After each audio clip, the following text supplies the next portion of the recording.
bandiraɓe sehlaɓe heɗotoɓe radio jowol sare jaam hiire moon hande ko ñalawma alhamisa wari ko nogas 3 lewru janvier hitande ujunnaji ɗiɗi e nogas e joyi habruji moɗon e ɗemgal Pulaar tituji men ɓurɗi mawnude ko États-Unis guiderɗen man ƴeew kadi hono doggol mawgol mo kanko Donald Trump mo signini ko mbiyata ordre exécutif ko teskita hen yo yamiri kadi oɗo min hono yimɓe hewɓe mennoɓe ligganademo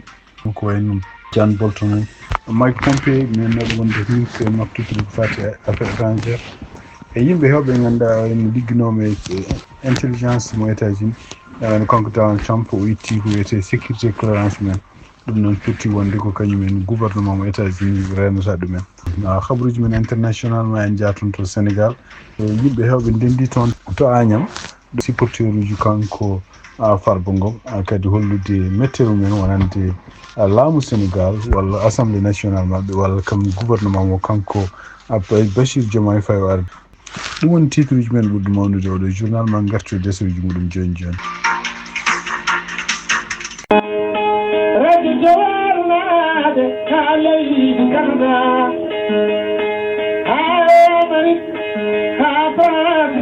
Sénégal,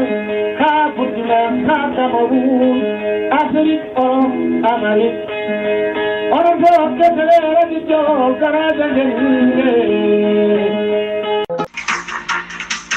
bandiraɓe sehlaɓe heɗotoɓe radio jowol sare jaam hiire moon mbiɗen ni habruji men to États-Unis dabol guiɗoɗen ko toon to Washington en wayni ko kanko tubaɗo yo won garde de défense omon continue jogade caɗele oɗo sa joni toon to Sénat donc sifti noon tan to Sénat mo États-Unis kamɓe républicain kaɓe jogui 53 jonde contre démocrate en jogui ko 47 jonde donc teskira oɗo sa joni hono kanko sénatrice Susan Collins jeeya toon to Maine e kanko kadi sénatrice goɗɗo biyeteɗo Lisa Murkowski jeeyaɗo toon to Alaska en wayno ɓeɗo ko républicain ji ɗiɗi mbi votantamo kanko Peter Hegseth pour suɓede wonde yo ardo e armée mo États-Unis e ɗum noon e nder wiide mabɓe wonde ko sibabu ne kanko gueɗe ɗe o haalata e rewɓe ɗe e surtout yenna hande mo continue jogade position wiide wonde ko rewɓe potani wonde arme e surtout kadi gueɗe ɗe o takkete oɗo sa joni wonde ko wawi wadde ɗumen gueɗe ɗe ganduɗa casiyagal e surtout tawde kadi rapport ji yalti koye sakkiti ko en kanko hoore makko yoɓi ken wona $50,000 pour deƴƴinde goto e ɓeɗo rewɓe toon to Californie on kadi ko jannoɗo muɗum toon tugnare ha nder ko haalte ɗum ɗo fof ɓeɗo mbi wonde ko ene wayno jogaki hoolare ardindemo armée mo États-Unis surtout kene wiye wonde kene wona million ngaji ɗiɗi neɗɗo taw ko militaire uji arda ɗum e kadi budget mo ganduɗa hen kene habbo e $850 milliards ɗum ɗo ko hunde nde ganduɗa kamɓe oɗo sa joni ɓe mbi ɓe mbawa hoolade ɗum kadi ko konngol hono kanko sénateur jeeyaɗo toon to New York hono kanko Schumer o wi wonde ko ɗum ɗo en républicain e poti miijade no fewi saabu surtout en ardinde oɗo département ko département baɗɗo fayida ɗum wona hunde fonde jaɓede ko wawi wonde fof en ɗaminama o artu janggo kanko Peter Hegseth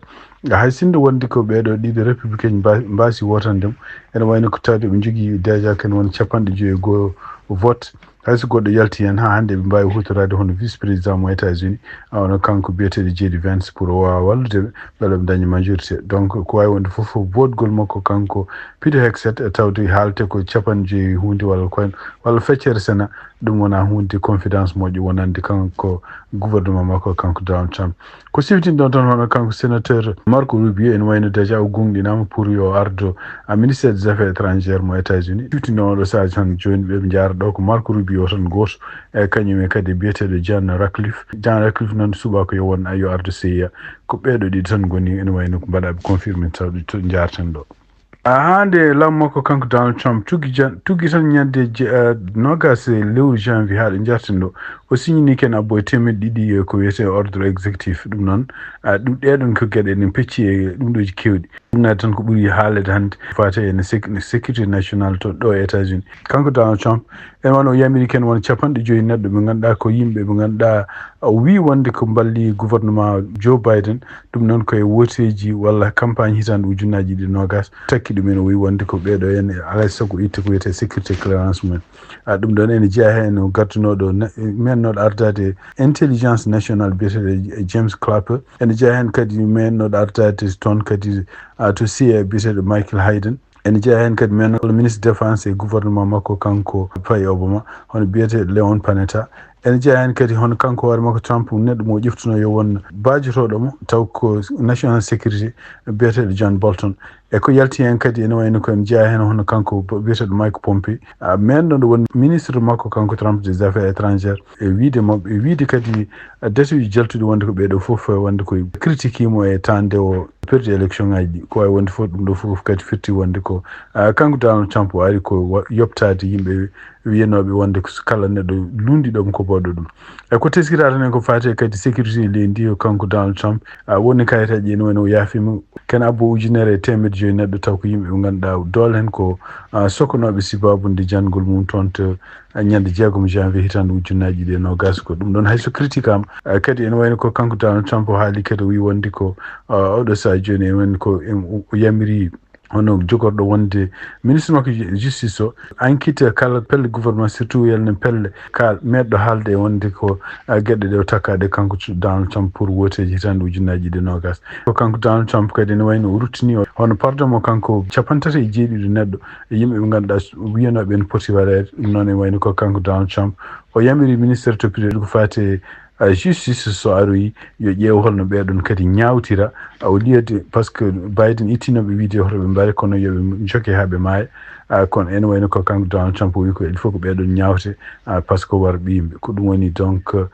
ko fate en nationalisme kadi siftindo noon kono kanko Donald Trump o windino kadi e nder yamirore makko o wi wonde ko hayre wotere wonde toon to Alaska nde kanko Barack Obama o wino ɗum yo wiye wonde ko Denali kanko Donald Trump o itti ndeɗon inde o wi wonde ko ndeɗon hayre wiyete ko hayre McKinley noon ko meeɗi wonde président mo États-Unis ko président nogas e joyi ɓiijo mo États-Unis ɗum noon e kadi ko neɗɗo e wiide makko kadi ko neɗɗo balɗude leydi États-Unis ko fate ngal muɗum balɗu ɗum kadi ha rendini won nokkuji taw ko nokkuji espagnol jeyno ɗum artir ɗum e nder États-Unis ɗum noon ko caggal haareji Amérique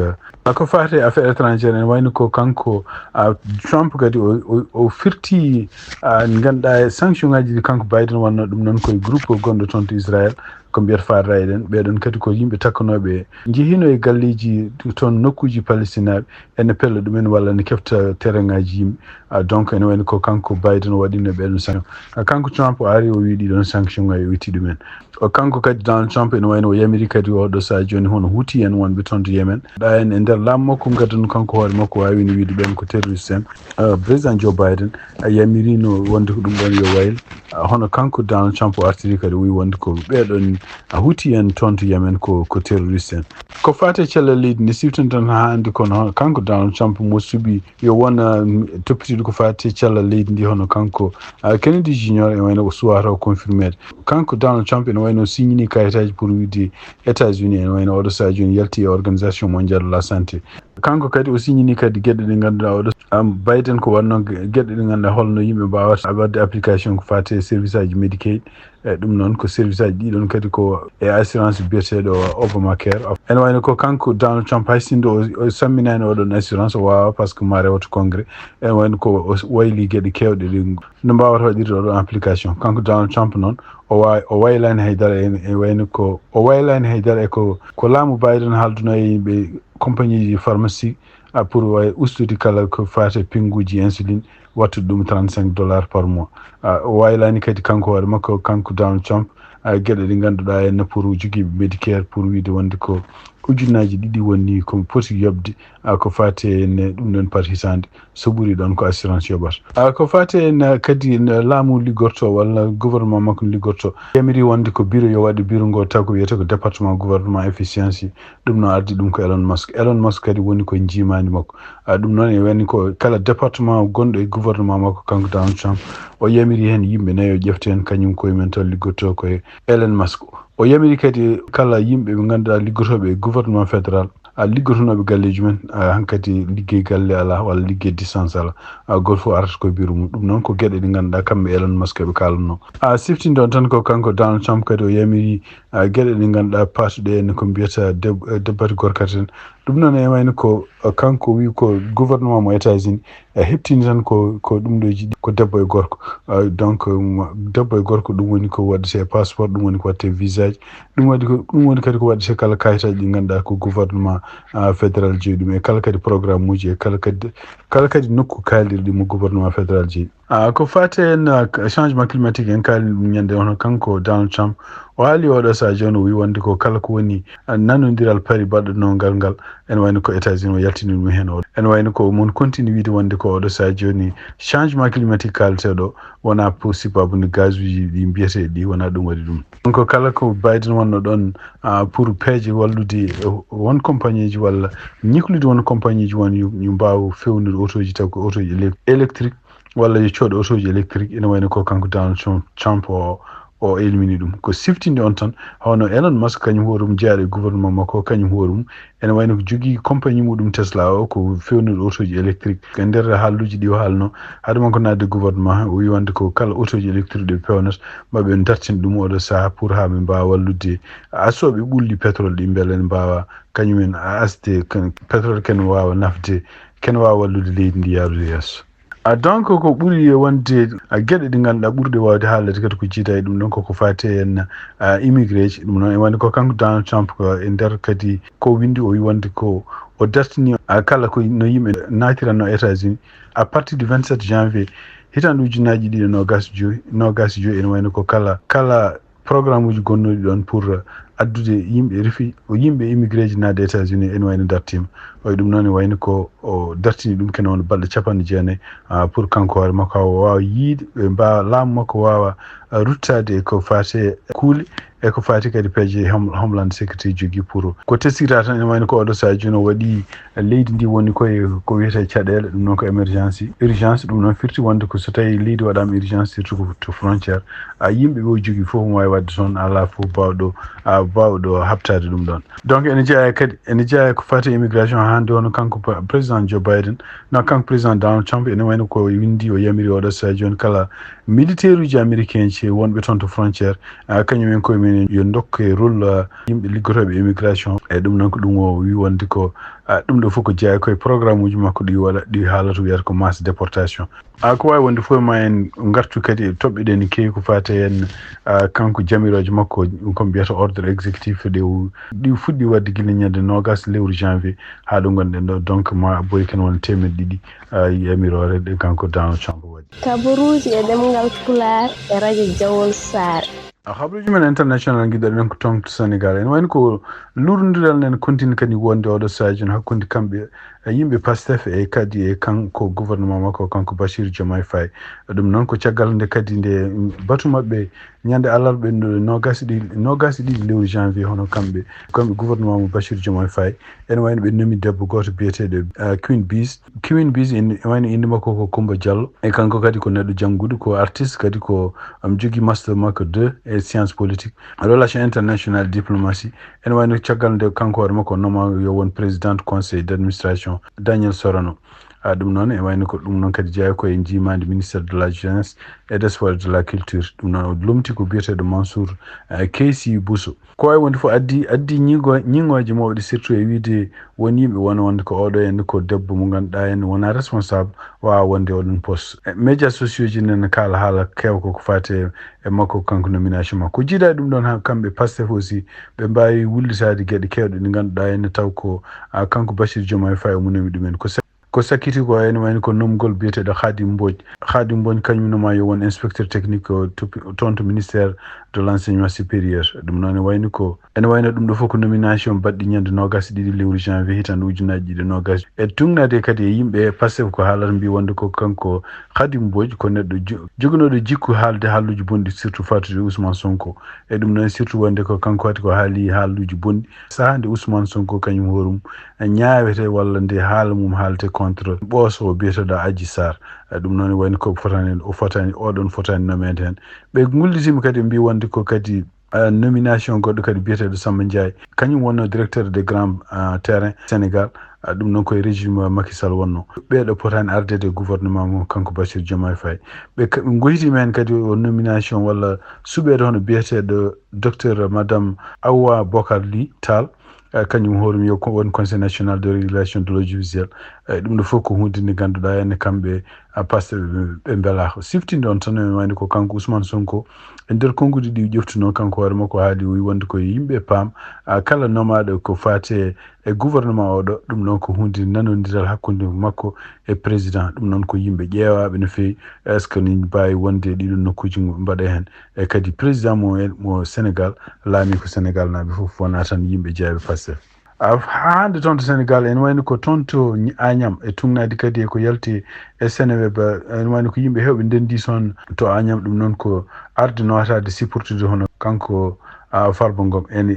yiyama hen omo haala kanko Farba Ngom kanko hoore makko omo ari toon omo yetta yimɓeɓe omo haala kadi o wi wonde ko yimɓe wonɓe toon local surtout maire uji diwan oɗon surtout région Matam o limti hen hono Mamadou Diaw gonɗo maire mo Matam koko e yimɓe hewɓe jeeyaɓe ko surtout ko en ko takkowol holno peeje ɗeɓe mbaɗi haɓe mbawi dañde autorisation wawde rendinde yimɓe ɓeɗo foof donc yimɓeɓe foof ko jooɗiɓe e kadi ko ala fitina ala haydara ko kala haalluji ko wawi wonde foof ene wayno ko kanko Farba Ngom ko janggo assemblée mabɓe national toon to Sénégal nodda kadi e hedde 11h yooɓe ngar ɓe ƴeewa ko fate en ittugol immunité beele kanko hoore makko enquête ne wawa rewde makko ko ɗum waɗi hono kanko toppitiɗo ko fate justice mo Sénégal biyeteɗo Ousmane Diagne kanko hoore makko nde fotti e yimɓe jeyniyankoɓe o haali gueɗe kewɗe o wi wonde ko ene wayno ko oɗo sadio joni kanko hoore makko mo takke wonde ko mo jeeya e yimɓe ko complot bawɗo waɗede fof contre Farba Ngom o wi wonde ko kanko laamu makko ala fof ko nawdi ɗum e ko fate ko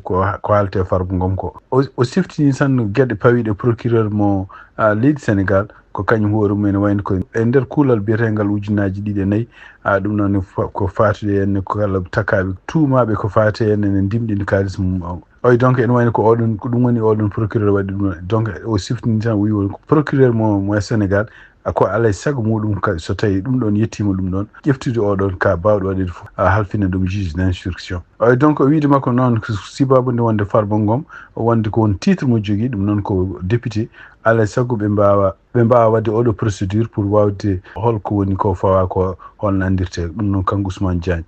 firti tan wonde ko sibabude Farba Ngom ko député alay saago wawata enquêtede so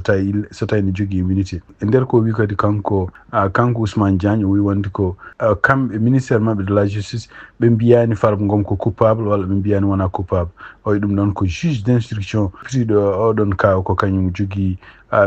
hattan jabde décision mo ganduɗa pour wiide wonde ko Farba ko coupable wona kanko walla wona coupable siftinde on tan e wayno ko oɗo saha joni yimɓe hewɓe kam supporteur uji Farba Ngom mbi wonde ko ɗum ɗo ko affaire politique e ɗum ɗo kadi ene wayno ko ala ni juge d'instruction ƴeftaɗo hadde affaire nawede toon assemblée nationale ɗum noon ene wayno ko ɗum woni ko mbiyata ɓe jiyani hono Farba Ngom ko takkako bandiraɓe sehilaɓe heɗotoɓe radio Jowol Sare habaruji min jogom noon e ɗemgal Pulaar gasi ha laaɓi ɗum noon yen mbaali jaam ha janggo kadi so Allah jaaɓi on jarama.